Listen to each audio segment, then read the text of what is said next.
그런 표현을 하게 된 이유를 여기서 가르쳐 주고 있습니다. 나사렛, 갈릴리 산골짜기 나사렛 동네는 여기 아산리 정도 되는 이런 동네입니다. 산 계곡 이 골짜기에 있는 조그만 마을입니다. 그런데 이 옆집이 사는 목수였던 요셉과 그리고 그 옆집에 살고 있는 마리아가 약혼을 했습니다. 근데 이 요셉은 가난한 집이었어요. 마리아도 물론 가난한 집 딸이었습니다. 그 나라의 풍습에 의하면 결혼을 하려면 남자가 그 부인의 가족에게 상당량의 돈을 지불을 해야 돼요. 그래야지 부인을 데려올 수가 있어요. 그 당시 고대는 한 사람 한 사람이 그 굉장한 노동력, 그 당시 노동력이 인생의 가치의 기준이었잖아요. 그러니까 일을 하던 딸이 가면 그럼 일꾼이 줄잖아요. 그래서 이제 그 딸을 데려가는 대신 그 품삯, 그 딸이 일할 사람을 사서 품삯을 주는 것과 같은 그런 개념입니다. 그런데 이 요셉은 가난한 목수여서 이 딸을 데려올 돈이 없는 거예요. 그래서 결국에 결혼을 늦게 하게 됩니다. 그래서 결혼을 노총각이어서 늦게 결혼을 하게 되고, 그래서 마침 이제 돈을 조금씩 모아서 이제 결혼할 돈이 되었습니다. 근데 마침 옆집에 가난한 집에 그 나이 어린 그 처자가 있었어요. 그래서 그 나이 어린 마리아와 아주 나이가 많은 요셉이 이제 약혼을 합니다. 그래서 이제 결혼을 하기로 약속을 하고 이제 결혼을 기다리고 있어요. 요즘은 남녀간의 정절이 굉장히 강조되지 않는 시대이지만 그 당시에는 남녀간의 정절이 아주 강조되던 시절이었죠. 우리나라도 몇십 년, 한 30년 전만 해도 남녀간의 정절을 굉장히 강조하던 시대가 있었죠. 그건 좋은 전통이라고 봅니다. 이제 이 약혼을 했지만 마리아와 요셉은 같이 잠을 자지 않았습니다. 그런데 어느 날 마리아의 배가 불러오는 겁니다. 그래서 이렇게 되면 어떻게 해요? 자기하고 잠을 안 잔 약혼녀가 아기가 생겼어요. 그래서 이 요셉이 이제 고민을 합니다. 그 나라의 법에 의하면 파혼뿐만 아니라 그렇게 된 경우 뭐 유부녀인 경우에는 그냥 마을 사람들이 마을 밖에다 데려가서 돌로 쳐서 유부녀를 죽입니다. 그런데 처녀인 경우는 그 처녀에게 아기를 갖게 한 그 사람을 그 집에 보내는 거예요. 그리고 그 사람은 굉장한 양의 벌금을 그 부모에게 물어야 되는 것입니다. 근데 누구 아기인지는 모르죠. 그래서 요셉은 자기가 데려올 수도 없고 하니까 고민하는 내용이 오늘 성경에 기록이 됩니다. 그래서 고민하는 중에 어느 날 잠을 잤는데 꿈속에서 하나님이 천사가 나타났어요. 이 천사가 요셉에게 얘기를 합니다. 너의 약혼녀 마리아를 데려오기를 주저하지 마라 하면서 그는 하나님의 성령으로 잉태된 자다.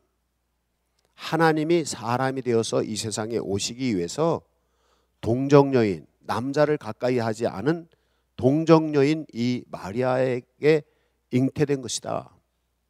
그래서 그 마리아의 몸에 있는 아이는 하나님의이다. 이렇게 이제 천사가 얘기를 했어요. 물론 누가복음 2장에 보면 마리아도 천사가 나타나서 내가 아기를 가질 거다 그래요. 깜짝 놀라서 나는 남자를 가까이 한 적도 없는데 무슨 아기를 갖습니까? 그렇게 이제 천사에게 얘기를 해요. 그랬더니 천사가 말하기를 너가 낳을 아기는 평화의 왕이고 하나님이 이 땅에 인류를 구원하기 위해서 오시는 그분이다. 메시아다. 이렇게 예언을 해요. 그래서 이 마리아도 그대로 그걸 받아들였어요. 그래서 결국엔 아기가 생긴 거거든요. 그래서 이제 우리가 얘기할 때 예수님은 동정녀 마리아에게서 나셨다라고 신앙을 고백하죠. 그래서 남자를 가까이 하지 않은 여자가 아기를 낳았다. 그건 뭐예요?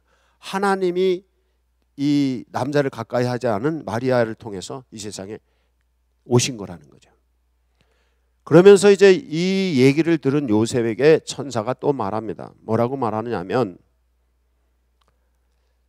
내가 낳을 아기의 이름을 예수라고 해라 하면서 천사가 그 마리아 뱃속에 있는 아이의 이름까지 지어줬습니다. 그러면서 그 아이의 이름을 예수라고 하라고 하면서 그 예수라는 말의 뜻이 뭐냐를 여기 성경에서 얘기하는데 자기의 백성을 저희 죄에서 구원하시는 분이다. 그래서 예수라는 말이 뭐냐면 구원자라는 뜻입니다. 그래서 예수를 믿으면 구원받는 것입니다. 그러면서 또 천사가 두 번째 얘기를 하기를 구약 성경에서 선지자를 통해서 예언하던 그 예언이 이 아이를 통해서 이루어질 거다. 이런 두 번째 예언을 합니다. 그리고 세 번째 예언은 뭐냐면 그 아이의 이름을 임마누엘이라 하리라는 구약 성경의 이사야서의 말씀을 인용합니다. 그러면서 그 임마누엘이라는 말의 뜻이 뭐냐면 하나님이 함께 계신다라는 뜻입니다. 그래서 여기 천사가 요셉에게 한 세 가지 예언은 예수님이 이 세상에 오신 이유입니다. 예수님은 왜 태어나셨는가? 예수님이 왜 오셨는가? 여러분은 왜 태어났습니까? 내가 나고 싶어서 오신 분 있습니까? 없죠? 하나님이 보내신 겁니다. 이 하나님이 보내셨기 때문에 여러분의 인생은 소중한 겁니다. 부모가 어떻게 하다가 실수해서 난 게 아닙니다.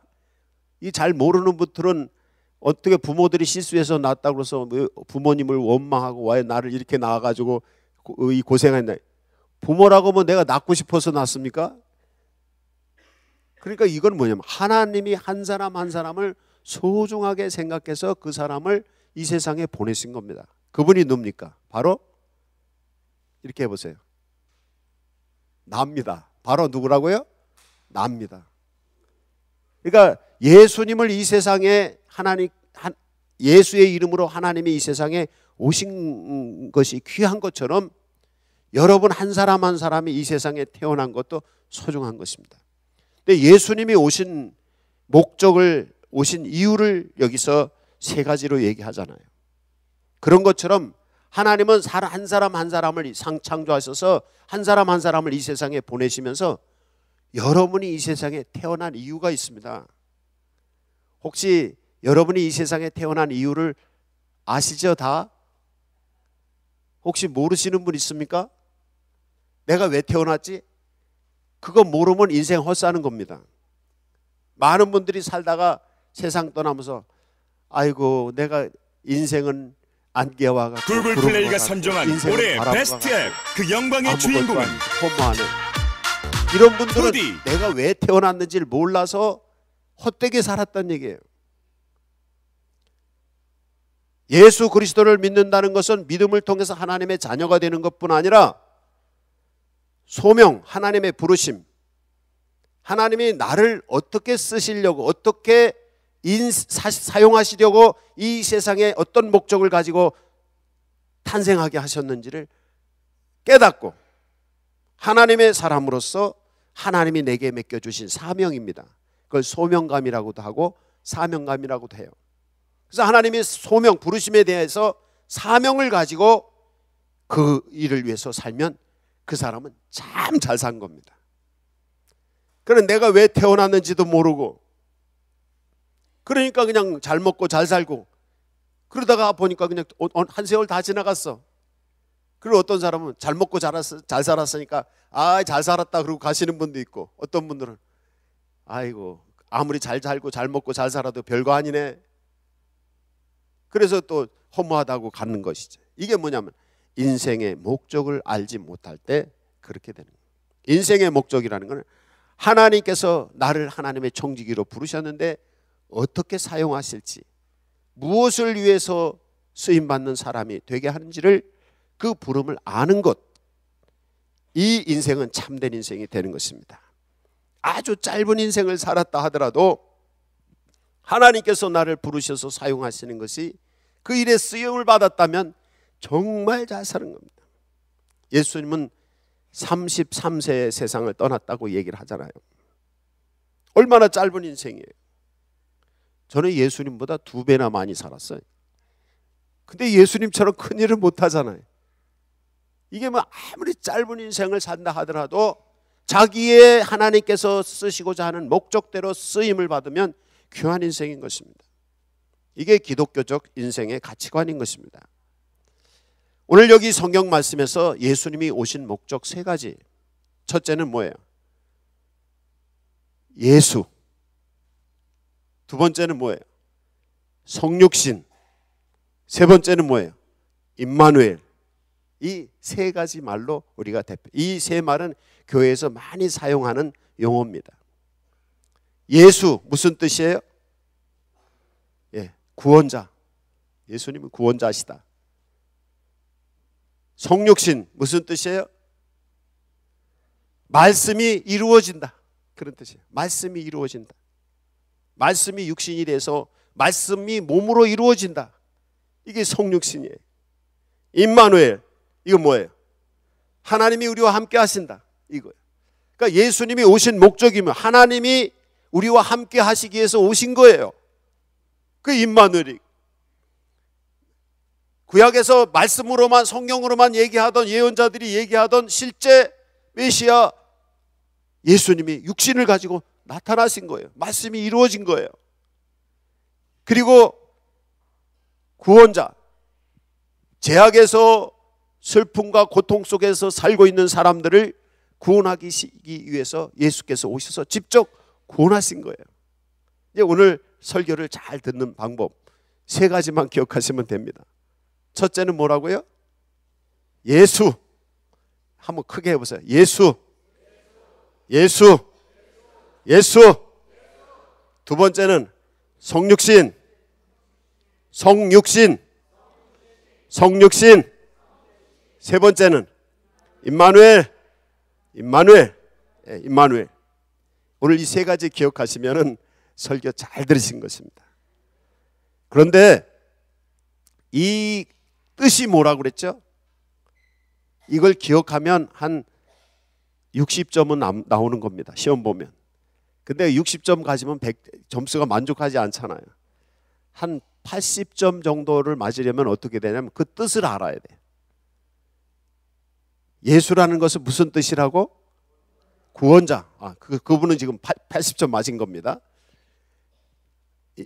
성육신은 무슨 뜻이라고? 말씀이 이루어지는 거. 그걸 이제 80점 맞으셨습니다. 그 다음에 임마누엘. 예, 하나님이 함께 하신다. 그럼 그거 지금 다 아신 분은 80점짜리입니다. 80점. 그럼 100점 맞으려면 어떻게 해야 되느냐? 예수가 구원자라는 걸 알고만 있어서는 100점을 맞을 수가 없어요. 예수가 구원자라는 것을 어떻게? 믿어야 되는 거예요. 예수가 나의 구원자라고 믿고 예수님을 영접할 때 100점 신앙이 되는 거예요. 이게. 예수님이 여러분을 구원하심을 믿으시기 바랍니다. 100점 그리스도인이 되는 거예요. 100%. 많은 사람들이 예수 알아요. 안 믿는 사람도 예수 다 알아. 안 믿는 사람은 뭐라고 그래? 예수 믿는 사람을 예수쟁이라고 하잖아. 알긴 아는데 저주를 하는 거예요. 저주를. 복을 받지 못해. 저주를 하면, 예수 믿는 사람 저주하면 뭐예요? 저주받는다는 거예요. 성경 말씀. 예수는 구원자십니다. 예수는 나의 구원자십니다. 여러분이 나의 구원자십니다. 예수는 나의 구원자십니다. 고백을 많이 하셔야 됩니다. 한번 해보세요. 예수님은 나의 구원자십니다.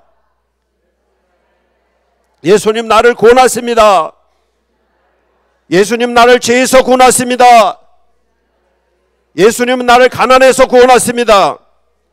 예수님 나를 질병에서 구원하십니다. 예수님 나의 암울한 인생에서 나를 구원하시는 분입니다. 예수님은 이 나라를 전쟁에서 구원하시는 하나님이십니다. 이 고백이 100% 신앙일 뿐 아니라 거기에 살아계신 하나님이 나타나셔서 능력이 나타나요. 예수 믿는 능력은 거기 있습니다. 그렇잖아요. 지나가는 여자 하나가 있는데 자기 부인인데 지나가는 좀 정신이 흐려져 가지고 지나가는 여자고 아줌마 어디 가세요? 그러면 어떻게 되는 거예요? 자기 부인 보고. 예? 아무리 부인해도 상관없는 사람인 겁니다.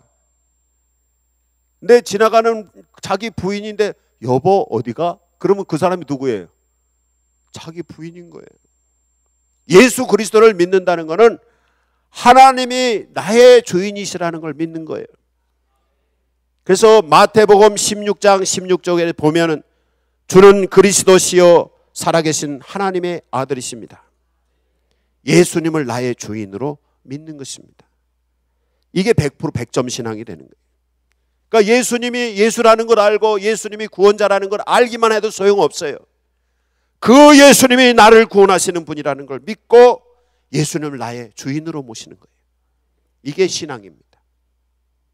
많은 분들이 예수님이 누군지도 알고 교회에 와서 예수가 누구라는 걸 알고는 있는데 예수님을 나의 주인으로 모시지 않는 거예요. 주님이 주인이 되셔서 나는 주의 종이 되어서 주님이 나를 들어 쓰시고 주님이 명령하시는 대로 살지 않는 거예요. 거기는 아무 믿음의 효과가 나타나지 않습니다. 믿음의 능력이 나타나지 않습니다. 그래서 경건의 모양은 있어도 경건의 능력이 없다고 말하는 이유가 바로 그겁니다. 겉으로는 와서 예배도 잘하고 그럴듯하게 신앙생활을 하는데 예수 믿은 결과가 없어요. 믿으나 마나야. 왜?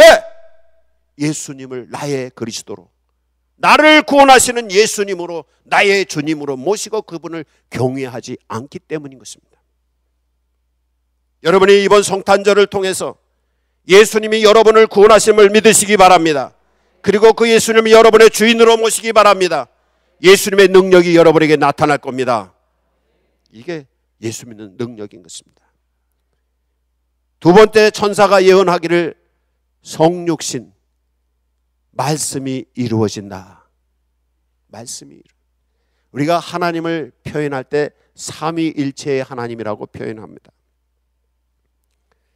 하나님이 선지자를 통해서 말씀만 하셨어요. 이 신앙에서 말씀은 굉장히 중요한 것이고 우리가 살아가는 데 있어서 말씀은 굉장히 중요합니다. 이제 옛날에는 무엇을 이렇게 가르쳤어요. 개념을 가르쳐서 그 개념을 알고 그 개념을 지식으로 가져요. 근데 요즘 들어서는 뭐냐면 스토리텔링이라는 말이 있습니다. 그 스토리텔링, 이 얘기입니다. 이 얘기. 어릴 때 무슨 얘기를 듣고 자랐느냐에 따라서 그 인생이 결정되는 겁니다. 어릴 때 무서운 얘기만 막 듣고 옛날 얘기 듣고 사는 사람은 매일 두려움에 떨고 사는 인생이 되는 거예요. 어릴 때 매일 연애하는 얘기만 들은 사람은 연애하는 연애쟁이가 되는 거예요. 어릴 때 매일 무협지만 읽은 사람은 싸우는 것밖에 못하는 거예요. 이 스토리텔링이 그 인생을 결정짓니다. 이건 다르게 말하면 어릴 때 성경 말씀을 읽고 믿음을 가지고 예수 그리스도의 말씀을 들은 사람은 그 말씀이 그 인생에 이루어지는 거예요. 그래서 신앙이 중요한 겁니다. 나라를 움직이는 힘, 이거는 종교입니다. 우리나라의 종교는 국교가 있어요, 없어요? 없어요. 우리나라 무슨 교회예요? 잡탕에 잡탕, 비빔밥. 우리나라에는 없는 종교가 없어. 그러니까 나라를 움직이는 기조가 없는 거예요. 이게 우리나라의 지금 현재의 문제입니다. 그 사람의 영혼을 움직이는 것이 뭐냐면 신앙입니다. 어떤 종교를 가지고 있느냐에 따라서 그 사람이 영혼이 만들어지고 그 인생이 만들어지는 것이에요. 어떤 종교를 가지고 있느냐에 따라서 그 국가가 성립이 되고 그 국가의 신념이 발전되는 거예요. 이게 없어요. 그래서 우리나라가 정치인들이 매일 싸우고 기준이 없으니까, 우리나라 국민들이 매일 싸우고 그런 기준이 없으니까 그냥 잘 먹고 잘 살기만 하면 되는 거야. 그러니까 나라가 어려운 거예요. 부자 나라가 돼도 다들 불행해지는 이유가 뭐예요? 우리나라를 헬조선이라고 젊은 사람들이 얘기하고, 결혼하기를 싫어하고 애 낳기를 싫어해요. 왜? 돈으로만 다 사니까. 그러나 신념이 있고 신앙이 있고 말씀이 있는 사람들은 그 말씀 때문에 사는 거예요. 돈이 없어도 결혼할 수 있고, 돈이 없어도 아기를 낳을 수 있고, 돈이 없어도 일할 수 있고, 이 신앙이 필요한 거예요. 그런데 이 귀한 신앙을 귀하게 생각하지 않아요. 이 나라에 누구도. 말씀이 이루어진다는 건 그런 것입니다. 바로 선지자들이, 하나님이 선지자들을 통해서 하시던 말씀을 그냥 믿었어요. 그리고 말씀에 순종하면 복을 받는다고 구약 성경에서 말씀했는데도 많은 사람들이 말씀에 순종하지 않아요. 그래서 나라가 망하고 가난하고 나라가 황폐해졌어요, 이스라엘이. 그럼 이 나라를 구원할 수 있는 방법은 뭐냐? 선지자들을 통해서 하나님께서 말씀하시던 그 말씀이 이루어지는 것입니다. 그 어떤 얘기, 이스라엘 사람들은 어릴 때부터 성경을 들었던 거예요. 어릴 때부터 아브라함 얘기를 들었고, 어릴 때부터 모세 얘기를 들었습니다. 어릴 때부터 다윗의 얘기를 들었습니다.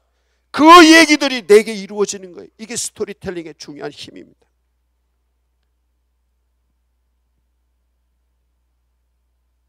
저희 요새 어떤 드라마 중에 보니까 어떤 부잣집 딸이 가난한 집 애가 잃어버린 딸을 이제 유전자 검사를 해서 이렇게 그 부잣집 딸로 이제 바뀌었어요. 그러니까 실제 부잣집 딸이 새로 찾은 딸은 잘해주고 실제 부잣집 딸은 자기는 천대를 하는 거예요, 부모들이. 그러니까 혹시 나가 어서 주워온 애 아닌가 싶어가지고 그 부잣집 딸이 가서 유전자 검사를 하러 갔다 부모한테 들킨 얘기가 드라마에 나오더라고. 이게 그리스도인이 이렇게 될 수 없어요. 말씀이 없으면 그렇습니다. 말씀이 없습니다. 여러분은 하나님의 말씀으로 사는 여러분이 되시기 바랍니다. 그러니까 말씀에 확신이 있는 사람은 그 말씀이 내 인생에 이루어지는 거예요. 어릴 때 보통 부모들이, 요새는 안 그러지만 우리 어릴 때 뭐 다리 밑에서 주워왔다 그러잖아요. 그래서 어떤 집 애들은 나이가 들어서 어른이 될 때까지도 정말 자기가 다리 밑에서 주워온 줄 알아. 이게 스토리텔링의 힘입니다. 어릴 때부터 매일 들은 얘기. 어릴 때 부모들이 욕할 때 무슨 욕을 해요? 뭐 어디 가서 어떻게 해라, 이렇게 뭐 돼져라, 뭐 이런 욕 막 하잖아. 그런 얘기만 계속 듣고 있어. 이게 스토리텔링이 돼서 이 정신이 만들어져서 그 사람은 매일 그런 욕 듣고 사는 사람은 그렇게 사는 거예요. 그러나 어릴 때부터 아이를 귀하게 여기고 축복하고 이 귀하게 키운 집 아이들은 그 인생을 귀하게 만드는 것입니다. 우리가 신앙을 가져야 될 이유고, 예수님은 말씀을 이루시는 분이에요. 우리가 성경 말씀을 읽어야 되는 이유, 설교를 들어야 되는 이유, 그 말씀을 붙잡는 것입니다. 제가 지난 한 해 동안 경건주의에 대해서 공부를 했는데, 그 경건주의와 부흥운동에 대해서 공부를 했는데, 이 경건주의와 부흥운동은 영국과 미국을 큰 나라로 만드는데 기폭제가 된 종교의 힘입니다. 그래서 제가 그걸 공부하면서 정말 대한민국이 다시 여기서 이렇게 나갈 수 있는 신앙의 힘, 그걸 거기서 좀 찾아와야 되겠다, 이게 생각이 돼서 제가 공부를 했었어요. 그게 뭐냐면 크게 그들의 특징 중에 크게 4가지입니다. 첫째는 뭐냐면 말씀을 실천하는 실천운동입니다. 말씀을 묵상하고 말씀을 실천하는 운동. 그 다음에 2번째는 기도하는 운동이에요. 기도할 때 하나님의 성령이 역사하시는 능력이 나타났어요. 이 기도 운동이고, 3번째는 뭐냐 하면 하나님과 인격적으로 만나는 거예요. 1대1로. 이 운동. 그 다음에 네 번째는 뭐냐면 구제, 봉사하는 거예요. 자기보다 못한 사람, 어려운 사람들을 도와주는 거예요. 이 운동이 영국을 힘있는 세계를 정복하는 나라로, 미국을 세계적인 나라로 만드는 힘이에요. 그런 힘이, 나라가 힘이 떨어질 때마다 미국은 3번에 거쳐서 부흥운동이 일어납니다. 그 부흥운동이 이런 4가지 특색을 가지고 있어요.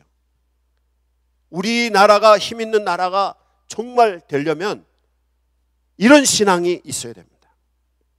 말씀이 이루어지는, 그리고 기도할 때 하나님의 성령이 나타나셔서 역사하시는, 그리고 하나님과 내가 1대1로 만나는, 하나님과 함께하는 성도들, 그리고 하나님의 일꾼으로 어렵고 힘든 소외된 이들을 돌보아주고 구제하는 일, 섬기는 일, 이 일이 이 나라에서 일어나면 대한민국은 힘있는 나라 될 수 있습니다. 뭐 미국에게, 미국 두려워하고 일본을 두려워하고 소련을, 러시아를 두려워하고 중국을 두려워할 필요 없어요. 대한민국이 그런 나라들을 지배할 수도 있습니다. 하나님의 축복이 있습니다. 이 믿음을, 제가 몇 년 전에 영국을 갔다 놀란 것이에요. 영국은 세계를 지배한 나라라고 하잖아요. 나는 영국이 굉장히 큰 나라인 줄 알았어요. 땅덩어리가 우리나라보다 조금 더 커. 우리나라보다 조금 더 커. 그런 조그만 섬나라인데도 세계를 지배했어요. 이게 뭐냐는 거죠. 그건 바로 그들의 생각, 그들의 스토리텔링, 그게 뭐예요? 성경입니다. 성경의 힘인 것입니다. 우리가 이 믿음을 가져야 될 줄로 믿습니다. 말씀을 이루어지게 합시다. 그리고 좋은 말씀을 들으십시다. 좋은 말씀을 하십시다. 그래서 좋은 얘기를 자꾸 하세요. 성경 말씀을 자꾸 들려주시고, 자녀들에게, 손자들에게, 할머니, 할아버지들은 이 연휴 때 손자, 손녀들이 오면 여러분이 교회에서 들은 성경 말씀을 재미있게 해주세요. 그럼 최고의 할아버지, 최고의 할머니가 되는 것입니다. 그 스토리텔링이 그 인생을 만들어가는 것입니다. 그냥 자세히 잘 할 수 없으면 너는 다윗 왕과 같이 위대한 왕이 되거라, 그냥 한마디만이라도 하세요. 너는 솔로몬 왕과 같이 지혜로운 왕이 되거라고 축복을 해주세요. 너는 아브라함과 같이 복 있는 복의 근원이 되라고 축복을 해주시고요. 이 한마디만 해도 그 들은 얘기가 그 인생을 결정짓는 것입니다. 이 말씀이 이루어지는 것은 스토리텔링에서 시작이 됩니다. 교회에서도 어른들이, 성도들이 상대방을 좋게 표현하세요. 사람마다 단점이 있고 장점이 있습니다. 단점은 그냥 덮어주시고 용서하시고요, 장점은 자꾸 복을 빌어주세요. 그러면 단점은 없어지고 장점은 커지는 것입니다. 그럼 그 사람이 그런 사람이 되는 겁니다. 근데 이걸 알지 못하는 분들은 자식들을 키울 때 뭐만 보이는 거예요? 좋은 점은 안 보이고 자꾸 단점만 보여요. 그래서 계속 단점만 얘기하다 보면 그냥 그런 인생이 돼버리고 마는 거예요. 그러나 단점이 보이면 단점은 용서해주고 용납해주고 덮어주고 장점을 격려해주는 거예요. 축복해주는 거예요. 그러다 보면 자기도 모르게 그게 스토리텔링이 돼서 말씀이 이루어지는 거예요. 그래서 그런 사람이 되는 거예요. 그 옛날에 부흥 강사님들이 하는 얘기가, 욕을 해도 우리나라가 잘된 이유 중에 욕을 하면, 욕하는 집은 잘못됐다는 거예요. 그런데 잘된 집이 있다는 거예요. 잘된 집이 있는데 어떻게 해서 잘됐나 그런데 엄마들이 코 풀을 때 여기다 코에다 휴지 갖다 대고 흥해라 흥해라 그랬대. 그럼 애들이 흥하고 코 풀었대. 그래서 하도 흥하라 그래서 나라가 잘된 거래. 무슨 얘기죠? 할 수 없으면 흥해라라도 하세요. 그 스토리텔링이 굉장히 중요해요. 말씀을 하시고 그 말씀이 이루어져야 돼요. 그 자녀들의 비전을 가지고 있고 너희들의 그 비전이 이루어지길 바랍니다. 그 축복해야 돼요. 그것뿐 아니라 성경 말씀을 들려주고 이 성경의 말씀이 너희에게 이루어지길 바란다. 이게 믿음의 두 번째, 예수님이 오신 이유입니다. 그래서 예수님을 말씀이 이루기 위해서 내게 오신 분이라고 믿는 사람, 그 사람에게 그 일이 이루어나는 것입니다. 이 믿음 가지시기 바랍니다. 세 번째 성경에서 보면 예수님은 임마누엘이라. 임마누엘이 무슨 뜻이라 그랬죠? 하나님이 나와 함께 하시다. 이걸 얘기를 할 때 우리는 이렇게 표현을 합니다. 뭐라고 표현하면 주여 오시옵소서. 주님 내게 오시옵소서. 예수는 어떻게 하라고요? 100점이 되려면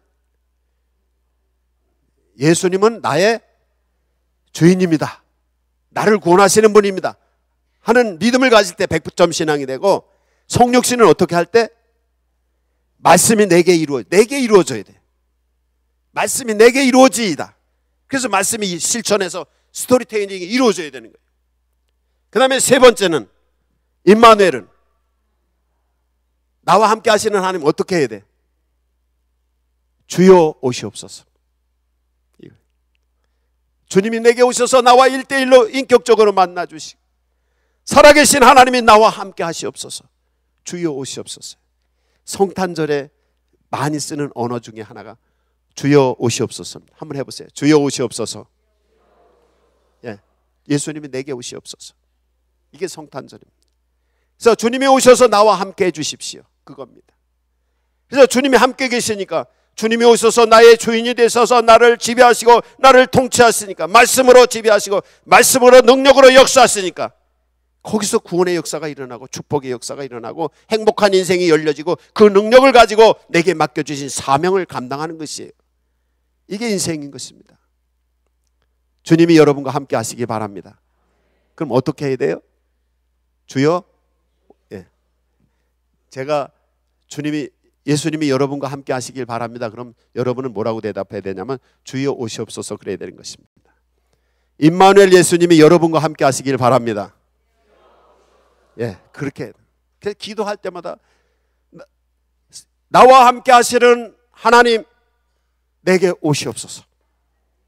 이게 임마누엘의 능력이 100% 나타날 때 나타나는 것입니다. 오늘 이 세 가지 꼭 기억하십시다. 주 예수님, 내가 예수님을 믿습니다. 어떻게 해야 돼요? 예수님 뭐라고 해야 돼요? 나의 구원자입니다. 예, 연습하겠습니다. 아무리 알아도 소용없어요. 예수님은 여러분을 구원하십니다.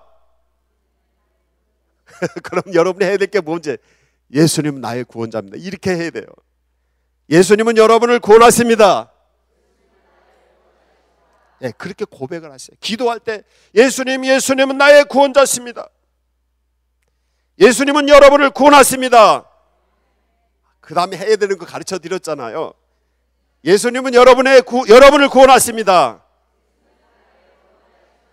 예수님은 여러분의 구원자십니다. 100점에 40점밖에 안 됩니다. 소리가. 좀 다 해보세요. 해보세요. 설교는 다 했습니다.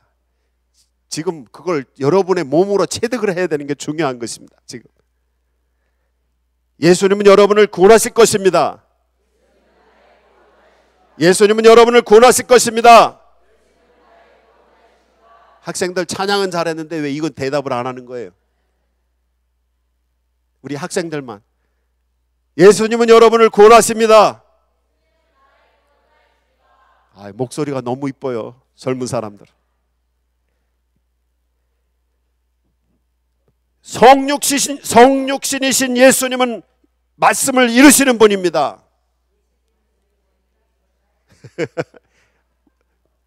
말씀이 내게 이루어지이다. 말씀이 내게 이루어지길 바랍니다. 한번 해보세요. 말씀이 내게 이루어지기를 바랍니다. 성육신 하신 예수님이 말씀을 이루십니다. 성육신 하신 예수님이 말씀을 이루십니다. 성육신 하신 예수님이 복을 내리십니다. 성육신 하신 예수님이 여러분의 병을 치료하십니다. 성육신 하신 예수님이 여러분을 부자 되게 하십니다. 성육신 하신 예수님이 여러분의 자손을 창대하게 하십니다. 그렇게 하면 되는 거예요. 임마누엘 예수 그리스도께서 여러분과 함께 하실 것입니다. 주여 오시옵소서. 예, 아멘 주 예수 오셨으면 더 좋고. 예수님이 여러분과 함께 하십니다. 예수님은 여러분과 함께 하십니다. 예, 주 예수여 내게 오시옵소서. 오늘 기도 3가지 가르쳐 드렸습니다. 기도 못하는 방법 이거 가르쳐 드렸으니까 기도 못한다 소리 하지 마세요. 예수님 나를 구원하시는 분입니다. 예수님 나를 구원하시는 분입니다.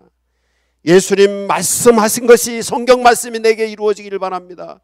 하나님 예수님이 축복하시는 것이 내게 이루어지기를 바랍니다. 임마누엘 예수님 나와 함께 하시기를 바랍니다. 오시옵소서. 나와 함께 하여 주옵소서. 주님과 함께 여러분의 인생 한번 출발해 보세요. 출발하시기 바랍니다. 이 3가지 기도 하나님께 개인적으로 기도하시고 그리고 이 인생 출발하시기 바랍니다. 기도하겠습니다.